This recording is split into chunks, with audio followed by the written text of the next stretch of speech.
अस्सलाम वालेकुम स्टूडेंट्स, मैं हूं हबीबुर रहमान और आप देख रहे हैं क्वेटा टीवी। स्टूडेंट्स, हमने सेल मेम्ब्रेन के कुछ लेक्चर्स पहले भी डिस्कस कर लिए थे और आज हम सेल मेम्ब्रेन का ही एक और लेक्चर पार्ट 6 के नाम से डिस्कस करेंगे और ये लेक्चर है प्रोटीन्स इन सेल मेम्ब्रेन। आपको याद होगा कि पिछले लेक्चर्स में हमने मुख्तलिफ लिपिड्स को सेल मेम्ब्रेन के अंदर पढ़ा था और फिर उनकी मोबिलिटी को, उनकी हरकत को भी डिस्कस कर लिया था। तो आज हम स्टार्ट करेंगे प्रोटीन्स इन सेल मेम्ब्रेन। इस लेक्चर में हम देखेंगे कि कितने किस्म के प्रोटीन सेल मेम्ब्रेन के अंदर मौजूद होते हैं। तो बेसिकली प्रोटीन सेल मेम्ब्रेन के दो किस्म के होंगे, इंटीग्रेटेड इंटीग्रल प्रोटीन्स और दूसरा है पेरिफेरल प्रोटीन्स। तो हम पहले आते हैं इसकी तरफ कि जो इंटीग्रल प्रोटीन्स है वो कौन से प्रोटीन्स होते हैं सेल मेम्ब्रेन के अंदर। ठीक, तो इंटीग्रल प्रोटीन स्टूडेंट्स वो प्रोटीन्स होते हैं कि जो सेल मेम्ब्रेन के एक तरफ से दूसरी तरफ तक चले जाते हैं। क्या मतलब हुआ एक तरफ से दूसरी तरफ तक? यानी अब ये जो प्रोटीन है ये रेड कलर के अंदर, ये सेल मेम्ब्रेन का जो एक्स्ट्रा सेलुलर लेयर है यानी बाहर वाला लेयर वहां पर भी मौजूद है और बिल्कुल इंट्रा सेलुलर जो लेयर है सेल मेम्ब्रेन का इंट्रा सेलुलर लेयर यहाँ पर भी मौजूद है। यानी हम इसे कहते हैं कि ये आर पार होता है सेल मेम्ब्रेन से। ठीक, तो ऐसे प्रोटीन को हम कहते हैं इंटीग्रल प्रोटीन। और दूसरे नंबर पर आता है पेरिफेरल प्रोटीन्स। अब पेरिफेरल प्रोटीन्स कौन से हैं? ठीक है, पेरिफेरल प्रोटीन स्टूडेंट्स वो हैं ऐसे प्रोटीन्स जो सेल मेम्ब्रेन के एक अंदर की तरफ मौजूद हो। हम कह सकते हैं कि जो सेल मेम्ब्रेन के क्या हो, अंदर की तरफ मौजूद हो। अब ये जो है ये ये एक पेरिफेरल प्रोटीन है। ये क्या है? एक पेरिफेरल प्रोटीन है।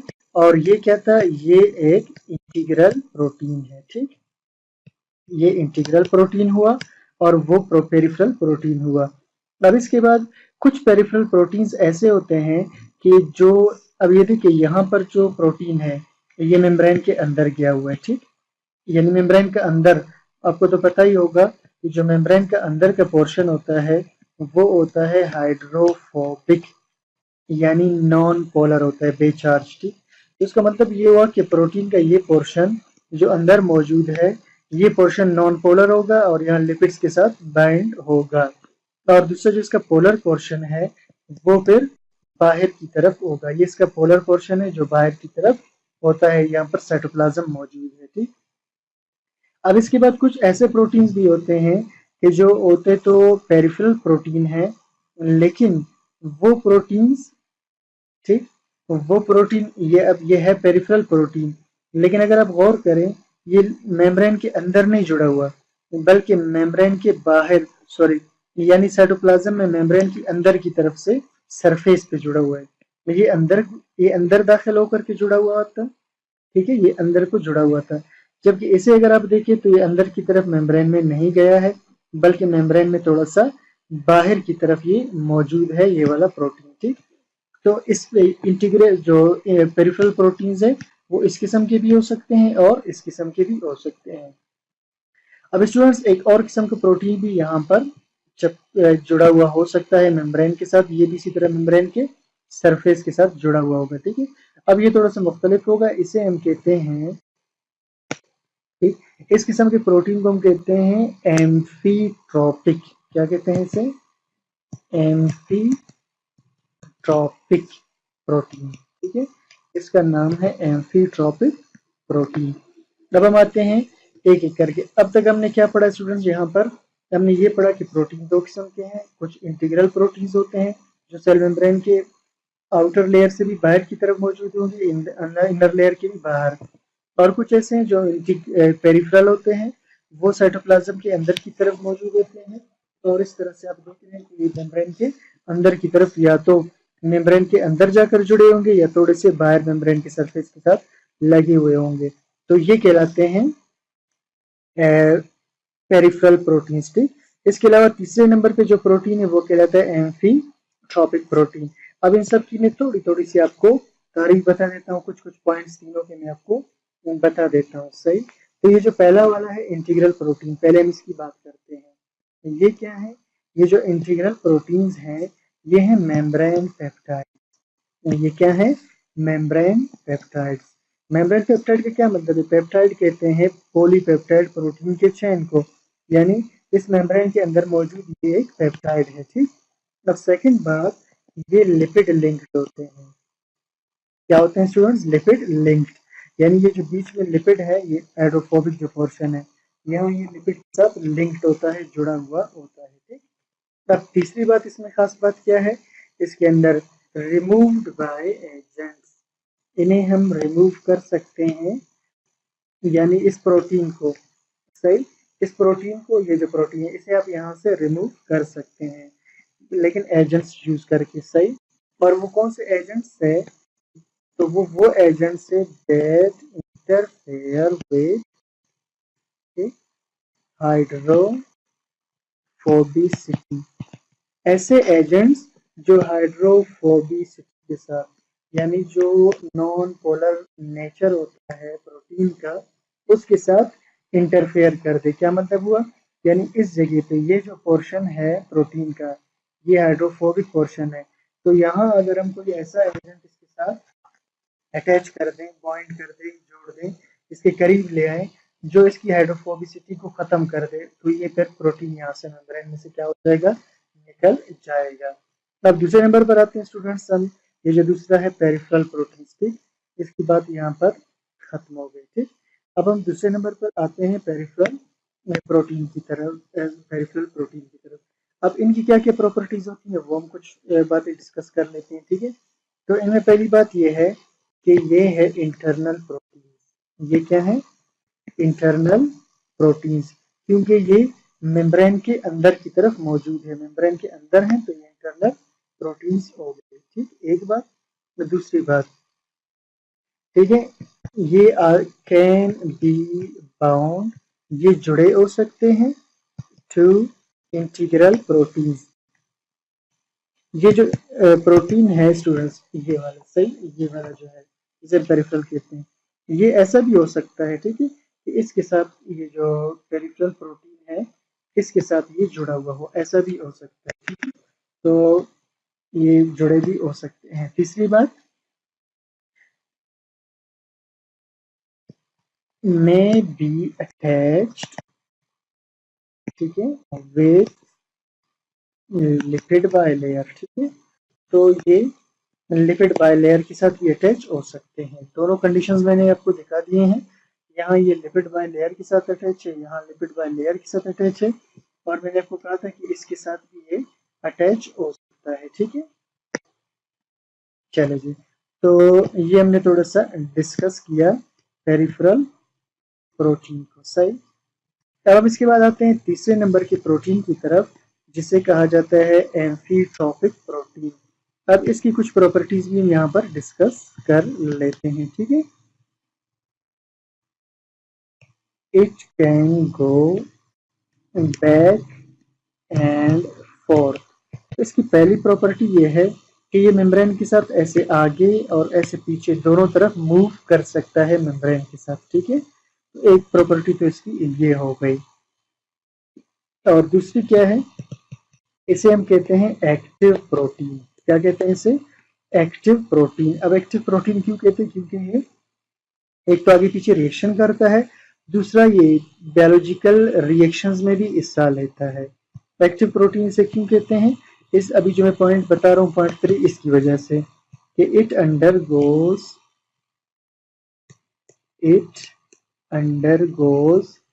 conformation changes, ठीक है। It undergoes conformation changes in biological reactions। तो बायोलॉजिकल रिएक्शंस में इसके अंदर, ठीक है, कन्फॉर्मेशनल चेंजेस भी होती हैं, और कन्फॉर्मेशनल चेंजेस का मतलब है इसके स्ट्रक्चर के अंदर कुछ चेंजिंग होंगी, ठीक है। तो ये पहले स्टूडेंट्स मैंने आपको बता दिए कि मेम्ब्रेन के अंदर कुल 3 किस्म के प्रोटीन्स होते हैं, और हर प्रोटीन का थोड़ा थोड़ा सा डेफिनेशन मैंने आपको बता दिया।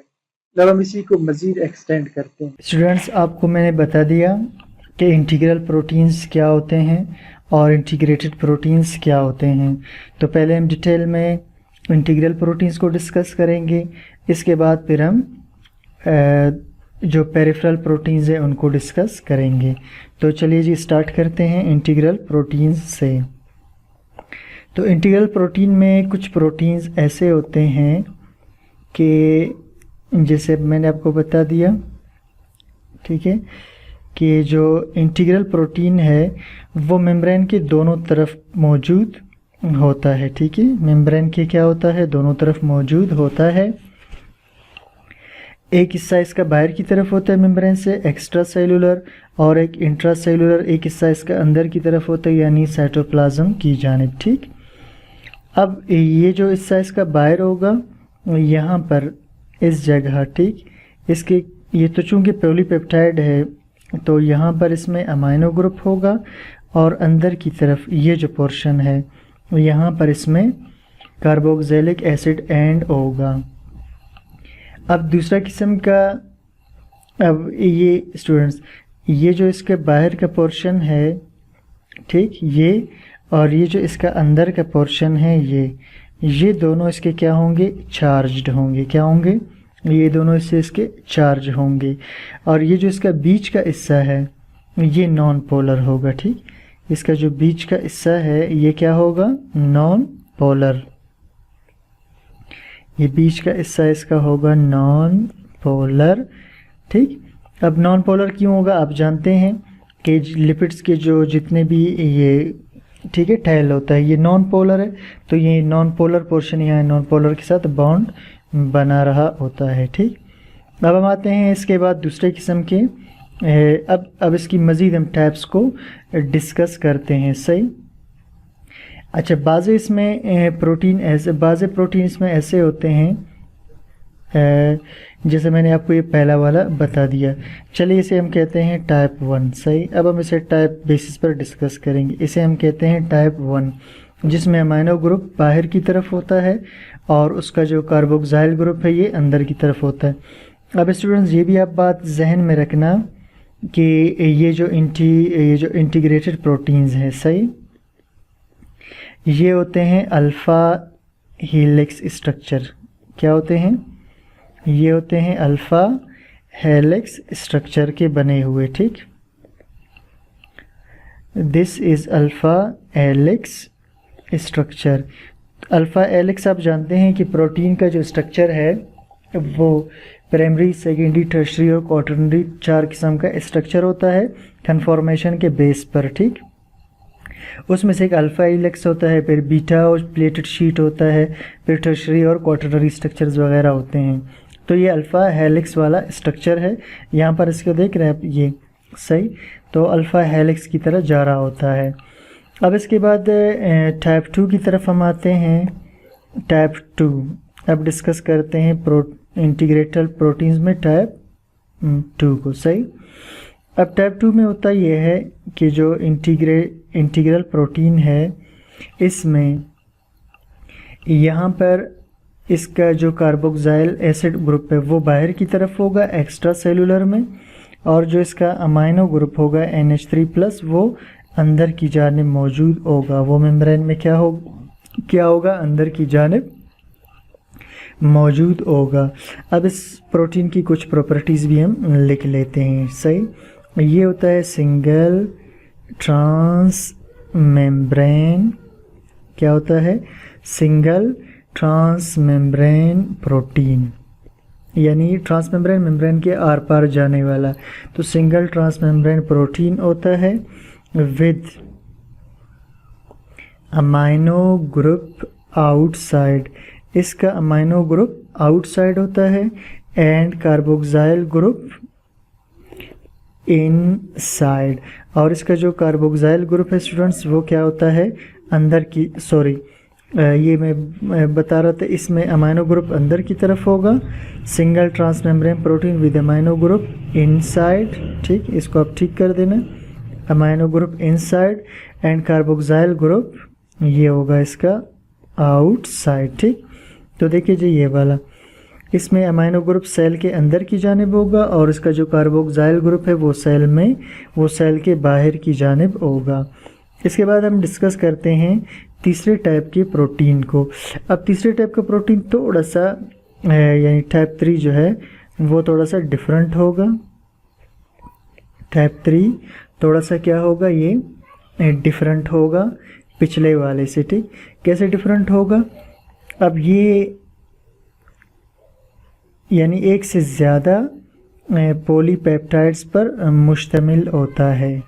ये क्या होता है, एक से ज़्यादा पॉलीपेप्टाइड्स पर मुश्तमिल होता है, ठीक है। इस तरह से एक से ज़्यादा पॉलीपेप्टाइड्स पर ये मुश्तमिल प्रोटीन होता है, यानी ये पॉलीपेप्टाइड, ये पॉलीपेप्टाइड, ये पॉलीपेप्टाइड इसके अंदर जा रहे होते हैं, ठीक। ये टाइप 3 ये भी एक इंटीग्रेटेड प्रोटीन है। तो इसे हम लिखेंगे मल्टीपल ट्रांसमेम्ब्रेन। क्या है ये, मल्टीपल ट्रांसमेम्ब्रेन, यानी बहुत से, और ट्रांसमेम्ब्रेन मेम्ब्रेन से आर पार। मल्टीपल ट्रांसमेम्ब्रेन हेलिक्स होते हैं इन ए सिंगल पॉलीपेप्टाइड। अब मैं आपको समझाता हूँ मतलब इसका क्या हुआ, ठीक। यानी क्या होगा तो एक ही सिंगल पॉलीपेप्टाइड, ठीक, लेकिन उस एक ही सिंगल पॉलीपेप्टाइड के अंदर अभी एक पेप्टाइड नीचे की तरफ आ रहा है, एक पेप्टाइड फिर ऊपर की तरफ जा रहा है, ये फिर नीचे की तरफ आ रहा है। तो इस तरह इसमें ये जो फोल्डिंग्स है पेप्टाइड्स की, ये हो जाती है इसके अंदर। तो ये था टाइप 3 का प्रोटीन, सही। अब हम आते हैं टाइप 4 के प्रोटीन को डिस्कस करते हैं। अब टाइप 4 के प्रोटीन में क्या होगा कि बहुत सारे, यानी ये इसकी मुकाबले में इस तरह बहुत सारे पॉलीपेप्टाइड्स होंगे इस तरह से, सही, यानी कई पॉलीपेप्टाइड्स इस तरह से ये मौजूद होते हैं, ठीक है। इस तरह से काफ़ी ज़्यादा पॉलीपेप्टाइड्स मौजूद होते हैं। तो ये भी, इसको भी हम वही कहेंगे मल्टीपल ट्रांसमेम्ब्रेन, यानी एक से ज़्यादा, या हम कह सकते हैं कई ट्रांसमेम्ब्रेन, मेम्ब्रेन से आर पार पॉलीपेप्टाइड्स होते हैं, ठीक। मल्टीपल ट्रांसमेम्ब्रेन पॉलीपेप्टाइड्स, लेकिन इसमें और पिछले वाले में फ़र्क क्या है, in different polypeptides, in different polypeptides, ठीक। अब इसमें और इसमें आपको फ़र्क समझ आ गया। यहाँ हमने कहा था इन ए सिंगल पॉलीपेप्टाइड, और यहाँ क्या है, इन डिफरेंट पॉलीपेप्टाइड। यहाँ इस केस में अलग अलग पॉलीपेप्टाइड्स होंगे और यहाँ पर सिर्फ एक ही पॉलीपेप्टाइड होगा, उसी की फोल्डिंग हो रही होगी। इसके बाद हम आते हैं, अब ये हमने डिस्कस किया था किसको, टाइप 4 को, ठीक। ये था टाइप 4। अब इसके बाद हम डिस्कस करते हैं टाइप 5 को। अब टाइप 5 में क्या होगा, इसमें भी ठीक है, इसी तरह से एक इंटीग्रेटेड प्रोटीन होगा। अब ये बाहर की तरफ से इस तरह से जुड़ करके फिर इसके अंदर से होकर ऐसे अंदर की तरफ आ रहा होता है, ठीक है। इस तरह से ये ऐसे इस तरह।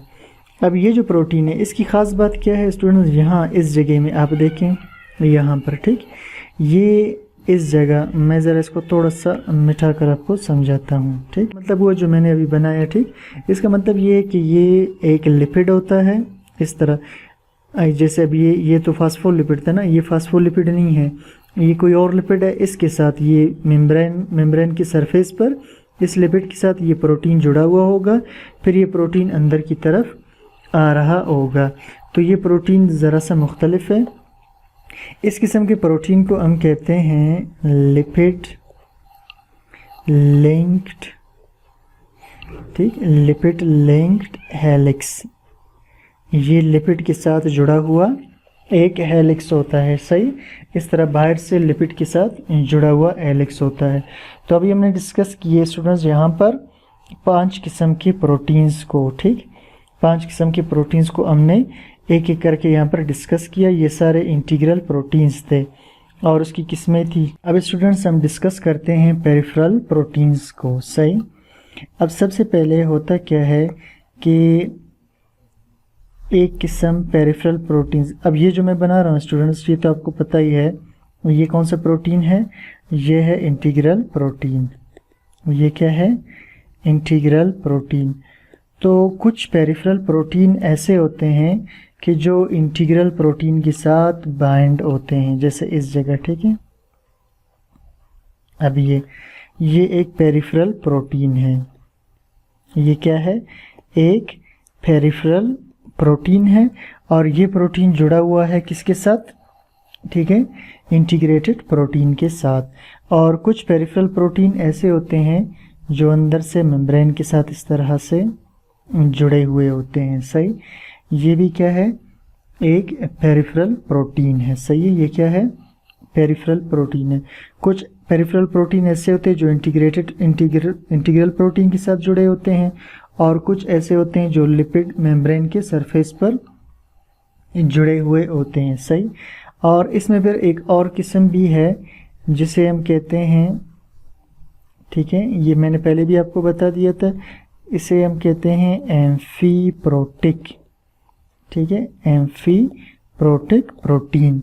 अब इसके बारे में भी मैं आपको मज़ीद डिटेल बताऊंगा।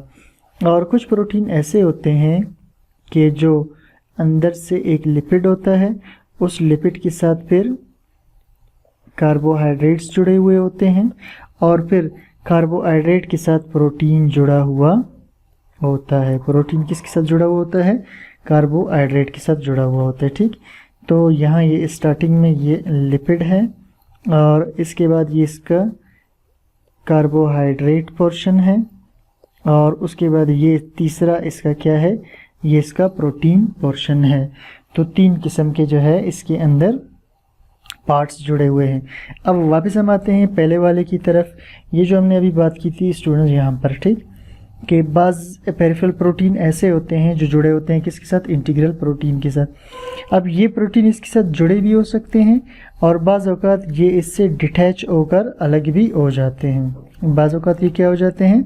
इससे डिटैच होकर अलग हो जाते हैं। सही, जैसे ये अभी जो है इससे डिटैच होकर अलहदा भी हो सकता है, सेपरेटेड। ठीक, ये अलग भी हो सकता है। बिल्कुल इसी तरह ये वाला जो प्रोटीन था, ये ऊपर वाला, ठीक, ये भी इसी तरह से वहाँ से डिटैच होकर के बाहर आ सकता है। ठीक है, अब ये प्रोटीन्स डिटैच कैसे होंगे स्टूडेंट्स? अब ये मैं आपको समझाता हूँ।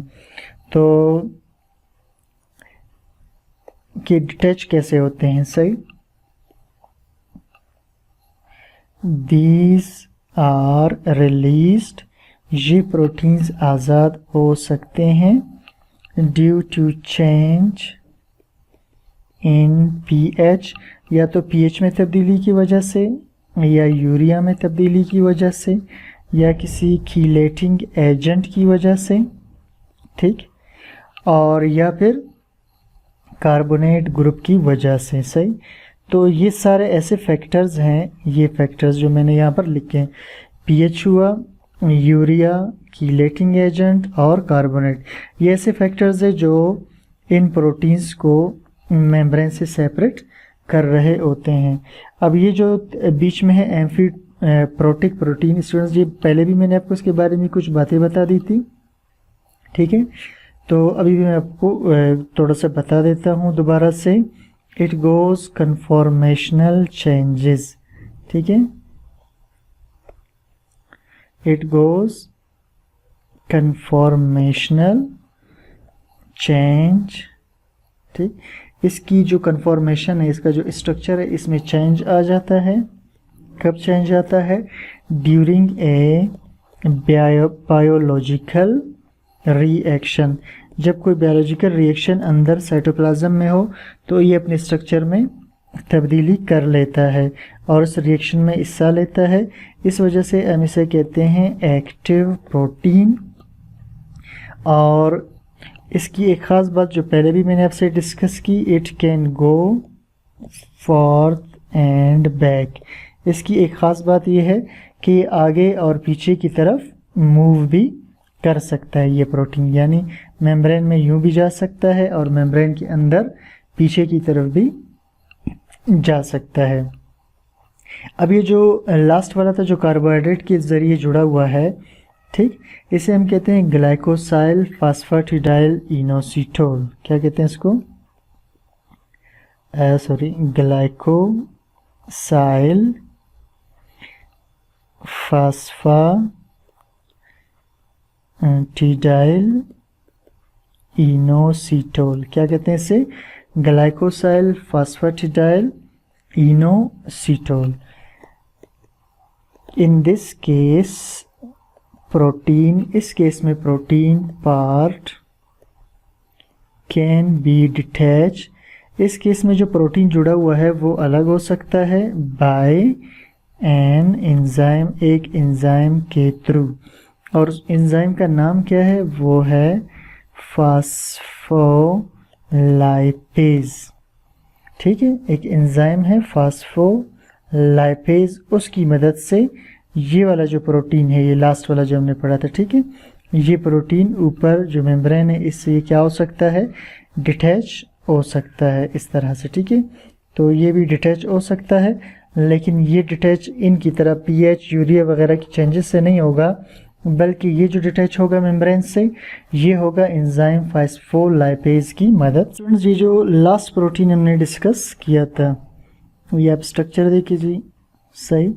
ये जो लास्ट प्रोटीन हमने ये वाला डिस्कस किया था, अब ये लिपिड लिंक्ड प्रोटीन कहलाता है। क्या कहलाता है ये कहलाता है लिपिड लिंक्ड प्रोटीन, सही। अब ये प्रोटीन बाकी प्रोटीन से थोड़ा सा मुख्तलिफ होता है, ये जो लिपिड लिंक्ड, क्योंकि ये देख रहे हैं आप, ये लिपिड के ज़रिए से मेम्ब्रेन के साथ जुड़ा हुआ होता है। तो अभी हम डिस्कस करेंगे कि जो लिपिड लिंक्ड प्रोटीन्स होते हैं ये किस किस किस्म के होते हैं और मेम्ब्रेन के साथ ये किस तरह से जुड़े होते हैं, यानी इसका थोड़ा सा मैं आपको डिटेल बताना चाहूँगा, सही। तो पहले हम स्टार्ट करते हैं जी लिपिड लिंक का एक यहाँ से, ठीक, कि ये मेम्ब्रेन के अंदर से ये लिपिड का स्ट्रक्चर है और लिपिड के साथ फिर कार्बोहाइड्रेट्स के यूनिट्स जुड़े हुए होते हैं इस तरह से, ठीक। ये कार्बोहाइड्रेट्स के यूनिट्स जुड़े हुए हैं और कार्बोहाइड्रेट के साथ फिर आगे जा कर के ये प्रोटीन जुड़ा हुआ होता है, ठीक है। तो ये है लिपिड लिंक्ड प्रोटीन। ये क्या है? क्योंकि ये लिपिड के थ्रू से इस तरह से जुड़ा हुआ होता है, ठीक। तो इसे हम कहते हैं लिपिड लिंक प्रोटीन। ये मैंने आपको स्टूडेंट्स पहले भी बता दिया था, ये जो इसका निचला हिस्सा है ये लिपिड होता है और ये जो इसका पोर्शन है बीच वाला, ठीक, ये इसका कार्बोहाइड्रेटेड पोर्शन होता है और ये जो बिल्कुल शुरू वाला हिस्सा ये जो आपको नज़र आ रहा है ये इसका प्रोटीन पार्ट होता है, ठीक। ये इसका क्या होता है? Protein part. अब ये आप अगर गौर करें स्टूडेंट्स, ये पेरिफेरल प्रोटीन लगता है क्योंकि ये आर पार नहीं है, ठीक है। लेकिन अब ये बात आप याद रखना, it is classified as integral protein, ठीक है। इसकी क्लासिफिकेशन कैसे करते हैं? इसको इंटीग्रल प्रोटीन्स में क्लासिफाई करते हैं। अगरचे ये क्या चीज़ है, दो इट इज़ लिपिड लिंक, अगरचे ये लिपिड के साथ जुड़ा हुआ है पेरिफेरल की तरह, लेकिन फिर भी हम इसे क्या कहते हैं? इसे हम कहते हैं इंटीग्रल प्रोटीन। और क्यों कहते हैं? क्योंकि they are used for signalling. ये सेल के आर पार सिग्नलिंग का काम करते हैं, यानी ये अपने काम के लिहाज से ऐसे काम करता है जैसे इंटीग्रल, क्योंकि ये सेल के बाहर से सिग्नल को अंदर भेजता है या अंदर के सिग्नल को बाहर। तो चूंकि इसका फंक्शन ही इस तरह है कि वो सेल मेम्ब्रेन के अंदर और बाहर दोनों तरफ काम कर रहा होता है, इसलिए इसे भी हम किस में काउंट करते हैं? इंटीग्रल प्रोटीन्स में इसे भी हम काउंट कर रहे होते हैं, ठीक। चलो जी, अब इसी का मैं आपको एक और एग्जांपल समझा देता हूँ इंटीग्रल का, सही, सॉरी इसका लिपिड लिंक्ड का। अब बाज़ इसमें, अब ये भी जो है एक प्रोटीन है, अब ये जो लिपिड है, अब ये जो लिपिड है ये इसका कार्बोक्साइल एंड है। लिपिड के आखिर में आप जानते हैं COOH ग्रुप होता है, तो इसका कार्बोक्साइल एंड है जो आगे जाकर, चले मैं कलर चेंज करता हूँ ताकि आपको अच्छी तरह से क्लियर हो सके, सही। यहाँ से फिर ये जुड़ा होता है अमीनो एसिड के साथ, ठीक है। ये अभी मैंने जो स्टार्ट कर दी है ये अमीनो एसिड है और फिर ये पूरा प्रोटीन, सही है। यहाँ इसका होगा NH3 ग्रुप और यहाँ प्रोटीन का होगा कार्बोक्साइल एंड। अब ये जो पोर्शन है ये इसका प्रोटीन पोर्शन है और ऊपर वाला जो पोर्शन है ये इसका लिपिड पोर्शन है। अब ये जो इसका लिपिड पोर्शन है स्टूडेंट्स, ये जो बीच वाला लिपिड पोर्शन है, अब ये क्या हो सकता है आपके ख्याल में? ठीक है, तो यहाँ पर ये जो लिपिड पोर्शन है ये पामीटाइल हो सकता है, पामेटिक एसिड जिसे आप कहते हैं। ठीक है, तो ये पामीटाइल ग्रुप होता है जो कि 16 कार्बन का एक चेन होता है। ठीक, तो ये पामीटाइल ग्रुप होता है। तो ये भी एक लिपिड लिंक्ड प्रोटीन है। क्या चीज़ है ये? लिपिड लिंक्ड प्रोटीन है। इसकी कुछ और प्रॉपर्टीज़ भी हम डिस्कस करेंगे, वो मैं आपको बाद में बताता हूँ। ठीक है, अब हम आते हैं आगे, मूव करते हैं। बिल्कुल इसी तरह बाज़ औक़ात ऐसा होता है कि ये जो लिपिड है, ठीक है, ये लिपिड जुड़ा हुआ होता है, ठीक है, M+ के साथ। अब ये M+ से पहले इसके अंदर ये लिपिड का कार्बोक्सिलिक एसिड एंड है और ये फिर किसी पॉजिटिव चार्ज्ड अमाइनो एसिड के साथ जुड़ा हुआ होता है। किसके साथ जुड़ा होता है? एक पॉजिटिव चार्ज्ड अमीनो एसिड के साथ जुड़ा हुआ होगा ये। ठीक है, जैसा कि लाइसिन वगैरह होता है, तो ये पॉजिटिव चार्ज अमीनो एसिड के साथ जुड़ा होगा और फिर इसमें आगे इस तरह से पूरा ये प्रोटीन मौजूद होगा। ये प्रोटीन का ये इसका जो है कार्बोक्साइल एंड है और ये इसका पॉजिटिव एंड है, जैसे कि ग्लाइसिन अमीनो एसिड वगैरह होते हैं। ठीक, तो ये जो पोर्शन है ये इसका प्रोटीन पोर्शन है और ये जो पिछला ब्लू वाला आपको नज़र आ रहा है ये इसका लिपिड पोर्शन है। सही, अब इसके अंदर ये जो जुड़ी हुई जगह होती है, सही, ये जो लिपिड है, ये लिपिड ग्रुप, इनके अंदर कौन सा, यानी पॉजिटिव जो अमीनो एसिड है उसके साथ जो लिपिड ग्रुप जुड़ा होगा उस लिपिड ग्रुप को हम कहते हैं माइरिस्टाइल। क्या कहते हैं इसे? माइरिस्टाइल ग्रुप कहते हैं इसे। ठीक, ये 14 कार्बन का एक लिपिड होता है माइरिस्टाइल ग्रुप। और ये जो माइरिस्टाइल ग्रुप है ये है क्या चीज़? ये फैटी एसिड है। ठीक है, फैटी एसिड, ये भी फैटी एसिड था और ये भी फैटी एसिड है। इसके बाद इसमें एक और किस्म का भी इसी तरह का ग्रुप यानी लिपिड लिंक्ड ग्रुप हो सकता है। ठीक, और वो जुड़ा हुआ होता है सल्फ़र के साथ डायरेक्ट। ठीक है, ये अब मैं इसका कलर चेंज कर देता हूँ ताकि आपको पता चल जाए कि कहाँ से स्टार्ट हो रहा है प्रोटीन। ये सल्फ़र फिर ख़ुद जुड़ा होता है CH2 ग्रुप के साथ और फिर वो CH के साथ जुड़ा होता है। ये एक तरफ अमाइनो ग्रुप के साथ जुड़ा होता है जिससे आगे प्रोटीन स्टार्ट हो जाता है और दूसरी तरफ इसमें ये, ठीक है, ये ग्रुप जुड़ा हुआ हो सकता है। अब ये ग्रुप क्या है स्टूडेंट्स? ये है इसका सिस्टीन ग्रुप। क्या है ये? सिस्टीन ग्रुप इस तरफ जुड़ा होता है, सिस्टीन अमीनो एसिड जुड़ा हुआ होता है इसके साथ। ठीक, और दूसरी तरफ इस तरफ जो है ये इसका अमाइनो एंड होता है। ठीक, और तो ये भी एक क्या है? लिपिड लिंक्ड प्रोटीन है। ये भी क्या है? लिपिड लिंक प्रोटीन है। और इसके अंदर जो लिपिड होता है, जो लिपिड इसमें मौजूद होता है, ये ग्रुप कौन सा है? इसे हम कहते हैं फेनिसाइल ग्रुप। क्या कहते हैं इसे?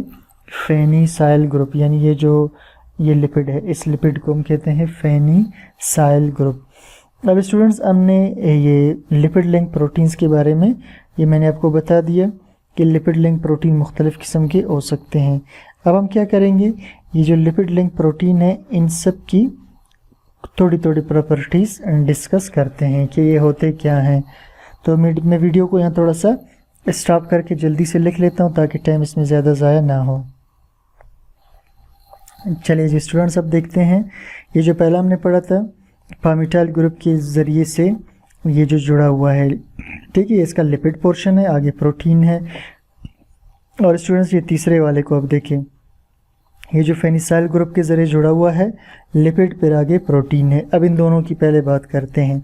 These proteins are either linked by carbon और सल्फ़र।